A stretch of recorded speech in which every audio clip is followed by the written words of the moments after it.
నార్టెల్ అనే కంపెనీ కనిపించడం కనిపించలేదు. అదే పరిస్థితి ఇప్పుడు ఏఐ కంపెనీస్ కూడా రాబోతుంది. ఎన్విడియా కావచ్చు, ఏఎండీలు కావచ్చు, ఇంటెల్ కావచ్చు, ఇట్లాంటి మెయిన్ గా ఎన్విడియా ఈ రేస్ లో ఉంది. సో వీళ్ళు ఇన్ఫ్రాస్ట్రక్చర్ కాబట్టి వీళ్ళంతా పెట్టేసుకుంటున్నారు. లాస్ట్ 5th పాయింట్ వచ్చేసరికి మార్కెట్ కరెక్షన్ అహెడ్. ఇన్వెస్టర్స్ ఎప్పుడైతే రియలైజ్ అవుతారో మేము అనుకున్నంత ఎక్స్పెక్టేషన్స్ కానీ అవుట్పుట్స్ కానీ దీని నుంచి రావు, అంత డబ్బులు రావు అని చెప్పి, అప్పుడు డబ్బులు పెట్టడం ఆపేస్తారు. స్టాక్ మార్కెట్ లో ఇవన్నీ పడిపోతాయి, similar to Cisco and Norton 2000s లో జరిగినట్టుగా. These are the major 5 reasons. AI bubble crash అవుతుంది అంటే ఎందుకు అనేది టెక్నికల్ గా తెలీదు.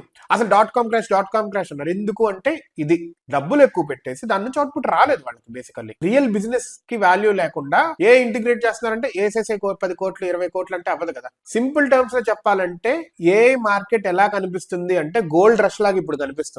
ఏదైతే అది అవుట్పుట్ ఇస్తుందో దానికంటే దాని ప్రామిసింగ్స్, నేను ఇది ఫ్యూచర్ లో ఇస్తాను, నేను ఇది చేస్తాను అన్న దానికి ఇప్పుడే పే చేయటం జరుగుతుంది. అంటే ఇప్పుడే డబ్బులు పెట్టడం జరుగుతుంది.